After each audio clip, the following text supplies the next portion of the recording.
कुश्ती के बारे में क्या कहना चाहोगे, क्या है कुश्ती? मतलब 17 साल की, हाँ जी, 17 साल की उम्र में पहला गोल्ड। बचपन में हमने तो चलो उतने बुरे दिन नहीं देखे, पर पापा ने बहुत बुरे दिन देखे हैं। पापा अधिकतर जगह जब मैं आपको देखता हूँ तो एक अलग ही एनर्जी दिखती है, और मैंने तो आपको कभी हारते हुए देखा ही नहीं है। जब ट्रायल हुआ तो लड़के बहुत थे, 100-150 से ज्यादा ही थे। कितनों को चुनना था? दो दो सिर्फ को ही चुनना को था? चुनना था। हाँ जी। और अब देखो ना, पहलवान बहुत हैं शुरा में भी, हाँ जी, सारी कुश्ती करते हैं, लेकिन दिखते हैं बस छिंज के समय। हाँ जी। उसके बाद शादी से आए, खुद भी सोचे शादी करने, पर देखा किसी लड़की को। नहीं स्कूली अंडर 19 में मेडल आया था नेशनल ग्रीको रोमन में, उसमें गोल्ड आया था। उस टाइम बहुत खुशी थी। अच्छा, हाँ जी। कितने साल के थे उसमें? उसमें +2 कर रहा था, इनको राष्ट्रीय कॉलेज वगैरह। अच्छा, पढ़ाई भी कर रहे हो क्या? हाँ किस चीज़ की पढ़ाई कर रहे हो? BA first year. BA first year में पढ़ रहे हो आप? उस पर ट्रायल हुआ और सिलेक्शन हो गई। जब पता लगा कि मेरी सिलेक्शन हो गई है, फिर उस टाइम तो बहुत खुशी हुई थी कि चलो। जब सारे इतने खुश थे, खुद आपको खुशी थी, तो बॉक्सिंग को क्यों अलविदा कह दिया फिर? रूटीन क्या रहती थी? सुबह कितने बजे उठते थे? शाम को कब सोते थे? क्या पूरा दिन करते थे? क्या एक्सरसाइज रहती थी? कितनी रहती थी? थोड़ा मारते भी थे पापा की, सही नहीं कर रहे? नहीं, हाँ जी, पहले तो बहुत मारते। पहले मैं छोटा था, 10-11 साल का था। उस टाइम मैंने अपने गांव का जो दंगल होता है वहाँ पे कुश्ती लड़ी थी। पहला नेशनल मैंने बॉक्सिंग में खेला था। उस टाइम मैं 7th-8th क्लास में था। पापा बोलते तू करी जा बस, बाकी फल अपने आप मिल जाएगा, तू प्रैक्टिस कर बस। हाँ जी। अगर पापा का सपोर्ट नहीं होता तो कर पाते? नहीं, फिर तो जय श्री मुश्किल राम था। दोस्तों, मैं उमेश कुमार, और आज हमारे साथ हैं सुमित पहलवान जी, जिन्होंने आज चंबा की चुरा की माटी को न बल्कि हिमाचल तक बल्कि पूरे देश तक पहुंचाया है अपने भुजाओं के दम की वजह से, अपने शरीर की वजह से। लेकिन इसके पीछे जो एक खेल है, इस खेल की पीछे क्या कहानी है? वैसे तो इनका जन्म जो है सितंबर 2006 में चंबा की चुरा घाटी के बघेगढ़ एक छोटे से गांव में होता है। बघेगढ़ गांव में ही बघेगढ़ पंचायत भी है, और ये पहली से लेकर 5वीं तक की शिक्षा बघेगढ़ स्कूल से ही ग्रहण करते हैं। उसके बाद ये चांजू स्कूल और भी कई सारे स्कूल्स में जाते हैं जहाँ पर ये शिक्षा ग्रहण करते हैं। स्कूल्स बदलते रहते हैं, और इनकी पढ़ाई में उतनी कुछ खास रुचि थी नहीं बचपन से।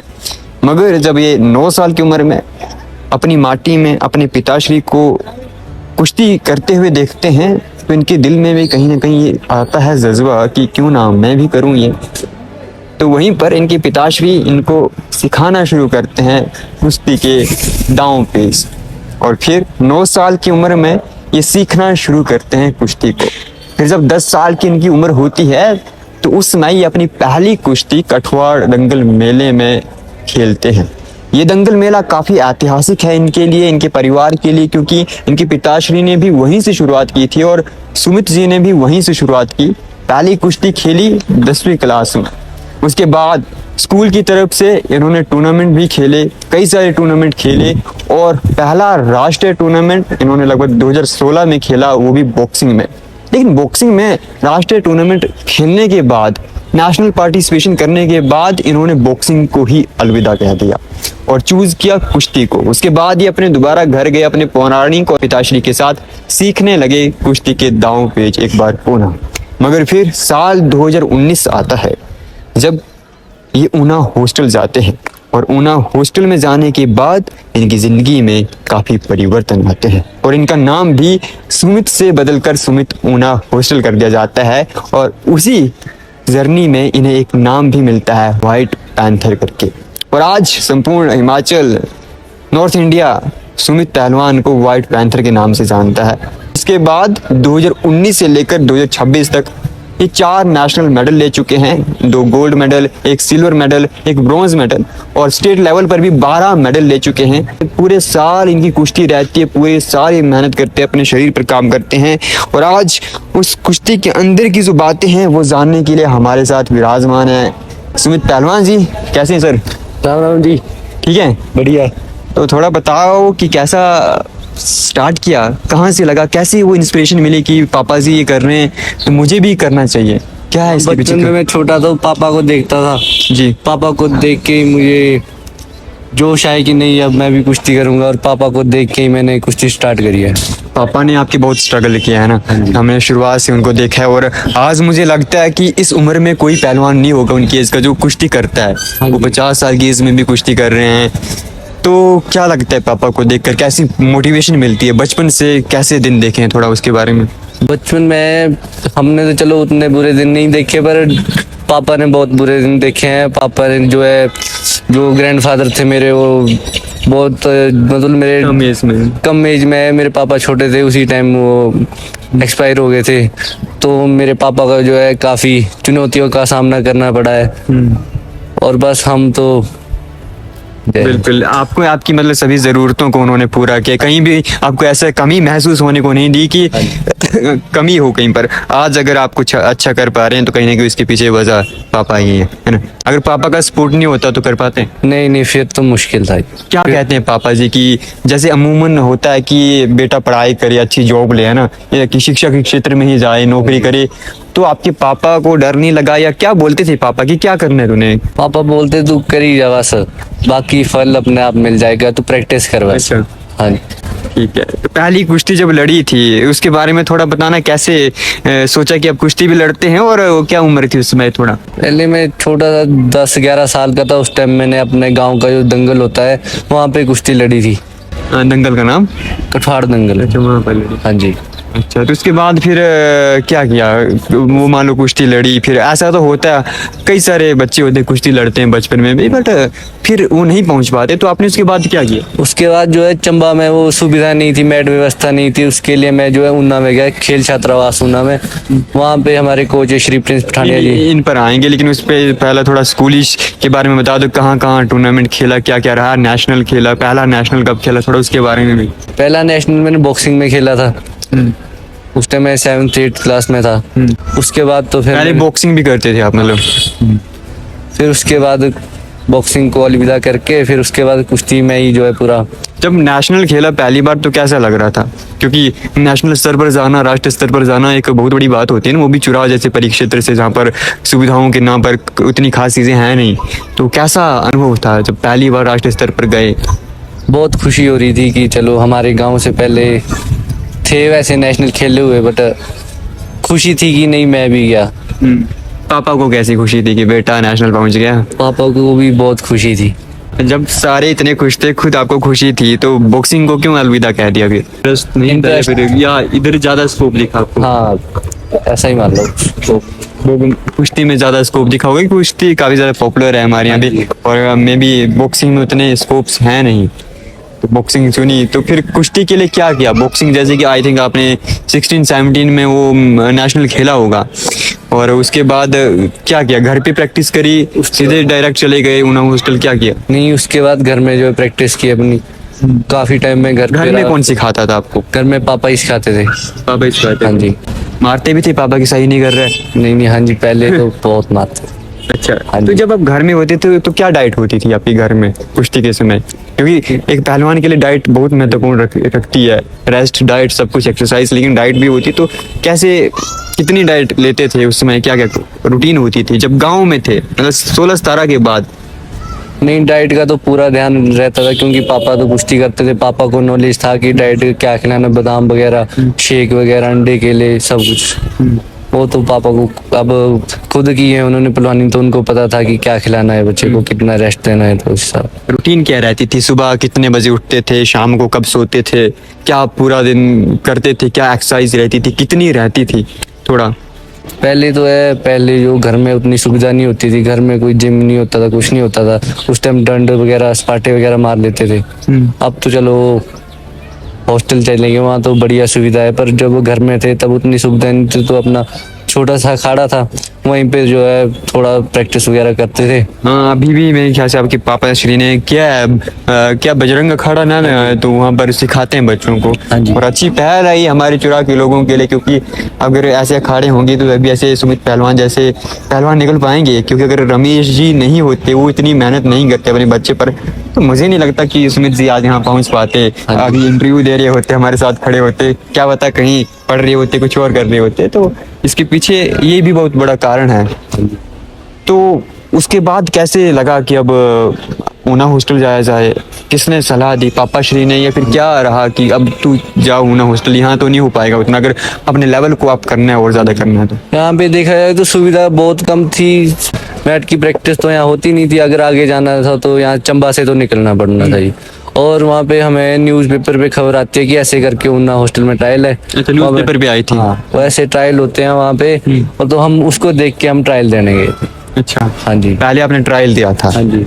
ऊना हॉस्टल के हाँ लिए, जी। और वो सक्सेसफुल हो गया? ट्रायल देने जब गए तो क्या मन में था, क्या इच्छा थी, क्या ख्वाहिशें थी, और कौन आपके साथ था या फिर अकेले थे? नहीं, घर में मम्मी पापा और हमारे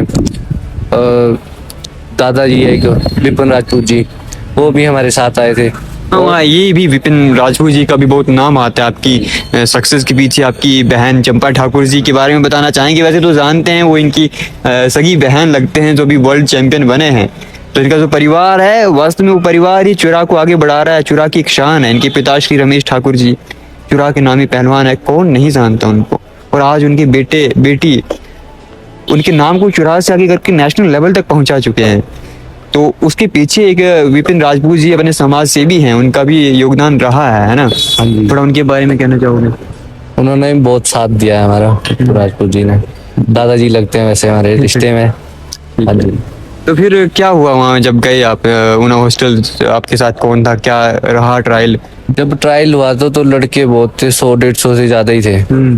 कितनों को चुनना था? दो को सिर्फ ही चुनना को था? चुनना था। हाँ जी। और बढ़िया ट्रायल हो गया था वहाँ पे। बस फिर ट्रायल हुआ और सिलेक्शन हो गई। जब पता लगा कि मेरी सिलेक्शन हो गई है, फिर उस टाइम तो बहुत खुशी हुई थी कि चलो। और मुझे लगता है कि वही एक पॉइंट था जहाँ से आपकी जिंदगी बदली। हाँ जी। क्योंकि अब देखो ना, पहलवान बहुत हैं चुरा में भी, हाँ जी। सारी कुश्ती करते हैं, लेकिन दिखते हैं बस छिंज के समय। हाँ जी। उसके बाद वो तैयारी भी उतनी नहीं करते हैं और वो अपने जो सामान्य जीवन है उसमें लग जाते हैं। लेकिन वहीं पर आपका क्या है कि आप इतने आगे इसलिए बढ़ पाए क्योंकि आप पूरा साल मेहनत करते हो और पूरा साल लगते हो, और आप ऊना हॉस्टल गए तो ये तभी संभव हो पाया। तो फिर वहाँ क्या रूटीन रहती थी? अब यहाँ तो हो गया आपका जो ग्रामीण क्षेत्र में जो आप तैयारी करते थे उसकी तो अलग बात है, लेकिन वहाँ क्या रहता था ऊना हॉस्टल में? वहाँ पे तो बढ़िया थे। हमारे कोच है वहाँ पे, प्रिंस पठानिया जी, वो बहुत अच्छी प्रैक्टिस कराते थे हमें। सुबह जो है हमारा ग्राउंड होता है गर्मियों में 5:30 बजे या 5 बजे कर देते हैं, और सर्दियों में 6 बजे। 6 से 8 या फिर 5 से 8, 3 घंटे सुबह और 3 घंटे शाम को प्रैक्टिस, 2 टाइम प्रैक्टिस, और दिन को रेस्ट या कॉलेज वगैरह। अच्छा, पढ़ाई भी कर रहे हो क्या? हाँ जी। किस चीज़ की पढ़ाई कर रहे हो? BA first year. BA first year में पढ़ रहे हो आप? मतलब छोटे हो अभी। देखो लगभग 19-20 साल, कितने? 20 साल। 20 साल की उम्र में सुमित जी ने इतनी तरक्की कर ली है। 20 साल की उम्र में तो कुछ लोग सोचना शुरू करते हैं कि अब क्या करना है। तो भाई बहुत आगे हो आप। क्या अभी क्या रूटीन रहती है? हार्ड वर्क, क्या मतलब मेहनत करते हो? कितनी मेहनत करते हो? कितना समय लगता है? समय मिलता है जीवन में ऐसे, जैसे शादी में जाने का, कहीं ऐसे आवारागर्दी करने का, कहीं भी जाने का? जो एक युवा हो ना, तो युवा को कहीं ना कहीं होता है कि चलो जाते हैं, रे परे कुछ करते हैं, तो उसके लिए समय मिलता है? नहीं, बहुत कम समय मिलता है। ज्यादातर अपने प्रैक्टिस में ही जो है ध्यान वही लगा होता है, प्रैक्टिस में ही। हाँ जी। और शादी वगैरह तो बहुत कम देखते हैं, ऐसे काफी रेयर है कि कहीं पे गए हो शादी में।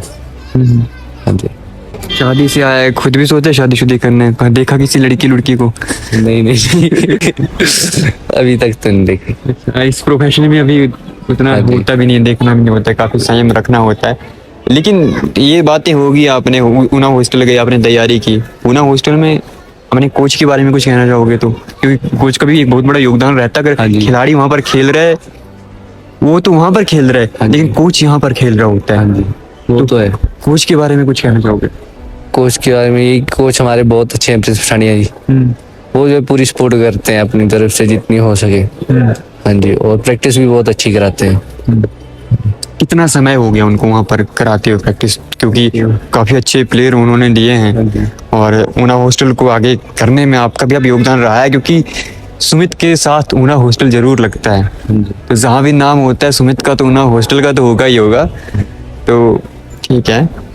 इसके बाद नेशनल्स कौन से खेले आपने कुश्ती में? कब खेले? थोड़ा कौन कौन सा मेडल लिया, थोड़ा उसके बारे में बताना चाहोगे? क्योंकि नेशनल खेलना एक बहुत बड़ी बात है, और नेशनल में जाकर गोल्ड मेडल लेना ये तो बहुत बड़ी बात है। तो थोड़ा उसके बारे में कहना चाहोगे? पहले तो मैंने पार्टिसिपेट किए थे, 2-3 पार्टिसिपेट किए नेशनल में। उसके बाद मेरा स्कूली अंडर-19 में मेडल आया था नेशनल ग्रीको रोमन में। उसमें गोल्ड आया था, उस टाइम बहुत खुशी थी। अच्छा, हाँ जी। कितने साल के थे उसमें? उसमें +2 कर रहा था। 17 साल की? हाँ जी। 17 साल की उम्र में पहला गोल्ड। और अभी तक कितने गोल्ड आ चुके हैं? 2 नेशनल में 2 गोल्ड और 1 सिल्वर और 1 ब्रॉन्ज। स्टेट में तो? स्टेट में तो काफी मेडल ये है। दूसरे जो खिताब मिलते हैं, हिमाचल केसरी, हाँ जी। चंबा केसरी, ये कितने हो चुके हैं? ये भी अभी हिमाचल कुमार बना था, मैं हिम कुमार बना था अभी रिसेंटली, थोड़ा ही टाइम हुआ है। नलवाड़ी में बहुत बड़ा अंतर्राष्ट्रीय मेला है, वहाँ पे भी मैं हिमाचल कुमार बना था। जैसे चुरा में दंगल होते हैं, ठीक है, तो वहाँ पर आपको बुलाया जाता है या फिर आप खुद आते हो? मतलब नहीं, बुलाया जाता है। अब उस दर्जे के पहलवान हो चुके हैं खुद नहीं आते, बुलाना पड़ता है। चलो चलो, कुश्ती के बारे में क्या कहना चाहोगे? क्या है कुश्ती, मतलब कैसे, थोड़ा उसके बारे में? ये एक तपस्या ही है एक तरह से, कि आपको बस सुबह उठना है, प्रैक्टिस करनी है और दिन को रेस्ट करना है, अपनी डाइट का प्रॉपर ध्यान रखना है। बस। एक डिसिप्लिन में रहना होता है, डिसिप्लिन में नहीं रहोगे तो कुछ नहीं कर पाओगे। ओके, तो जब आप कुश्ती करते हो तो बहुत गर्मी होती है, बहुत माहौल होता है, उस समय अपने शरीर को कैसे मैनेज कर पाते हो, कैसे कंट्रोल में रख पाते हो? जब कुश्ती होती है तो माइंड में कुछ नहीं आता कि गर्मी सर्दी, कुछ नहीं, बस ऐसा होता है कि अंदर बढ़िया परफॉर्मेंस देनी है, जो सीखा है वो दिखाना है। हाँ जी। तो वो जो कुश्ती होती है 10-15 मिनट की, तो उसके पीछे कितनी मेहनत रहती है पूरे दिन की आपकी, क्योंकि उसको जीतना है। और अधिकतर जगह जब मैं आपको देखता हूँ तो एक अलग ही एनर्जी दिखती है, और मैंने तो आपको कभी हारते हुए देखा ही नहीं है। शायद वो कुश्ती ही नहीं देखी होगी जहाँ हारते होंगे, बट मैंने नहीं देखा आपको हारते हुए जहाँ भी आपने कुश्ती की है। तो लगता है कि सुमित पहलवान अगर कुश्ती कर रहा है तो हाँ, ये कुश्ती तो जीतने वाला है, चाहे सामने कितना बड़ा पहलवान क्यों ना हो। चलो, ये तो आशीर्वाद है ही, ठीक है, परमात्मा ही। जी। चलो, अंत में थोड़ा ये कहना चाहोगे, क्योंकि कई सारे बच्चे होंगे जो आपसे छोटे होंगे, कुश्ती में आना चाहेंगे, हमारी चुरा के ही बच्चे, तो वो क्या करें अपने ज़िंदगी में, कैसे आगे बढ़ पाएं? थोड़ा उनके लिए कुछ अंतिम मैसेज देना चाहोगे, कुछ अंतिम संदेश अपने चुरा भाइयों के लिए, बहनों के लिए? चुरा भाइयों के लिए यही संदेश है कि बढ़िया अपने प्रैक्टिस करे। जरूरी नहीं है कि स्पोर्ट्स में ही आए, आप स्टडी करो, स्टडी में अच्छा करो आप, है ना। और ये जो स्टडी है, में कोई और नहीं देगा, आप स्पोर्ट्स में दो। आप स्पोर्ट्स में दो, क्योंकि आपको स्पोर्ट्स का एक्सपीरियंस है, तो आप उसकी दो कि अगर कोई इसमें आना चाहता है, क्योंकि अगर कोई आपको देख रहा है दैट मीन्स वो स्टडी में नहीं आना चाहता है। वो आना स्पोर्ट्स में चाहता है, तो फिर उसको आओ दो, वो सुनेगा भी आपकी बात, क्योंकि बढ़िया है स्पोर्ट्स में। और स्पोर्ट्स में बहुत सारी गेम है, आप जो भी गेम खेलना चाहते हो अच्छे से प्रैक्टिस करो, आप जरूर आगे जाओगे। आपको किसने यहाँ तक पहुँचाया, क्या इतनी, क्योंकि ऐसा होता है ना कई बार डिमोटिवेशन भी आता है कि क्या यार जो मैं कर रहा हूँ क्या पता इसमें करियर ना हो, तो ऐसी स्थिति में खुद को कैसे हैंडल कर पाते हो? थोड़ा, अब जो ये फील कर रहे हैं इनको डिमोटिवेशन भी होगी, जो ये देख रहे हैं कि प्रैक्टिस भी नहीं कर पाएंगे, कुछ बेचारे गरीब परिवार से होंगे तो डाइट भी नहीं ले पाएंगे, हॉस्टल भी नहीं जा पाएंगे, तो वो कैसे कर सकते हैं, कैसे आगे बढ़ सकते हैं कि खुद को रोके ना एक जगह पर? वो बढ़िया से जो है, कोई जैसे मेरी एकेडमी है स्पोर्ट्स हॉस्टल, सरकारी एकेडमी, वो बढ़िया परफॉर्मेंस करें घर में और वहाँ पे ट्रायल दें, और वहाँ पे जो है सिलेक्शन होगी, उसके बाद तो फिर वहाँ पे रहना खाना फ्री ही है। हाँ जी, ठीक है। सुमित जी का यही कहना है कि खुद को रोको मत, घर पे ही प्रैक्टिस करते रहो। और इनकी कहानी से हमें यही सीखने को मिलता है कि एक तो परिवार का साथ होना चाहिए आपके साथ, जो कि काफ़ी ज़रूरी है। इनके परिवार का, इनके पिताश्री का इनके साथ था, इसलिए ये यहाँ पर पहुँच सके। और दूसरी बात, खुद कभी डिमोटिवेट फील नहीं करना है, खुद कभी प्रैक्टिस, तैयारी, ये सब कुछ नहीं छोड़ना है, क्योंकि अगर सुमित जी ट्रायल में पास नहीं होते तो आज यहाँ नहीं होते, है ना। शायद दूसरे पहलवानों की तरह सिमट के रह जाते एक ही परिक्षेत्र में, तो यहाँ पर पहुँचे हैं। तो खुद पे मेहनत करो, लगातार मेहनत करो, अनुशासन में रहो। कुछ अलग करना है तो बहुत कुछ त्याग भी करना पड़ेगा, जिन्होंने कि ये आज यहाँ पर हैं और हमारे साथ हैं। तो क्या सुमित जी आज हमारे यहाँ पर मौजूद हैं। सुमित जी हमारे पास आए, इन्होंने बातचीत की। अमूमन आप इनको देखते नहीं बातचीत करते, क्योंकि कमी पहलवानों का होता है, कम बोल पाते, लेकिन आपने बोला, चलो समय दिया अपना, और ये बहुत अच्छा बोला आपने यार, बिल्कुल मज़ा आ गया। ठीक है, शुक्रिया शुक्रिया।